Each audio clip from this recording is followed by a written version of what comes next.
En ce temps-là, le nombre des disciples augmentant, les hellénistes murmurèrent contre les Hébreux, parce que leurs veuves étaient négligées dans la distribution qui se faisait chaque jour.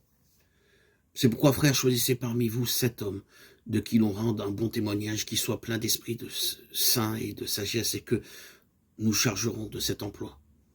Et nous continuerons à nous appliquer à la prière et au ministère de la parole. Acte 6, 1, 3, 4. Alors que le nombre des disciples augmentait et que le Seigneur travaillait puissamment, le diable introduisit des murmures parmi les Grecs contre les Hébreux, parce que leurs veuves étaient négligées dans le service quotidien. Ceci amena subitement des luttes et des querelles parmi le peuple de Dieu.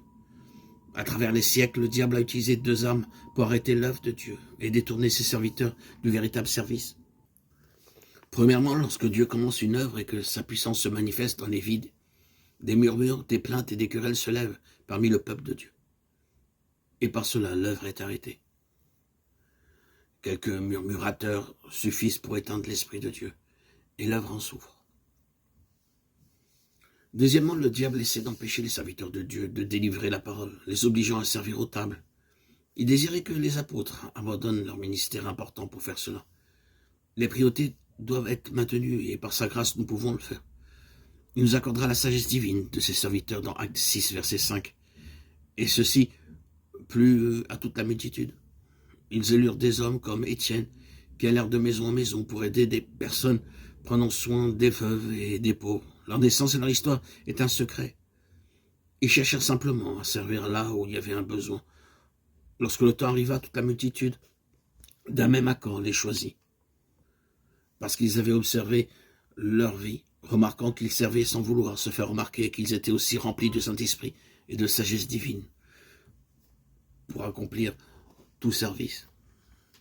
Tout ce que vous faites, faites-le de bon cœur, comme pour le Seigneur, et non pour des hommes sachant que vous recevrez du Seigneur l'héritage pour récompense. Servez Christ le Seigneur, Colossiens 3, 23 et 24. Nous aussi, nous avons besoin de l'onction du Saint-Esprit, quel que soit le service et son importance. Cela peut être le service auprès des veuves, des pauvres, ou prendre soin du bâtiment, ou servir de la nourriture, ou bien installer des nattes, ou tout autre travail dans la maison de Dieu. Quelle que soit la tâche, nous devons bénéficier de l'onction et être remplis de sagesse et du Saint-Esprit, et de l'onction divine pour découvrir ce qui doit être fait dans la maison de Dieu, et pour le service de Dieu. Nous devons aussi faire toutes ces choses comme pour lui, et non pas pour des hommes. Voulez-vous être aussi un vase divinement élu?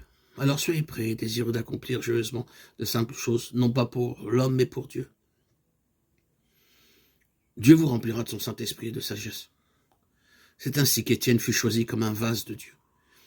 Étienne, plein de grâce et de puissance, faisait des prodiges et de grands miracles parmi le peuple. Acte 6, 8. Il était simplement désigné pour veiller sur les veuves, pour accomplir des tâches pratiques. Mais bientôt, il fut rendu manifeste qu'il était un homme de foi. Si vous désirez faire sa volonté, il vous choisira et fera de vous un homme de foi. Vous verrez alors les merveilles de l'action de Dieu. Il est un Dieu vivant.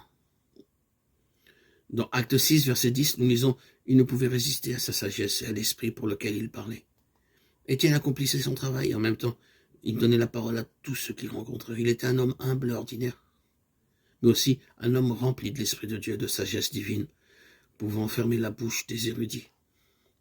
Ce n'est qu'en obéissant à Dieu qu'il vous donnera la sagesse divine pour affronter toute situation et qu'il fera de vous un vase élu.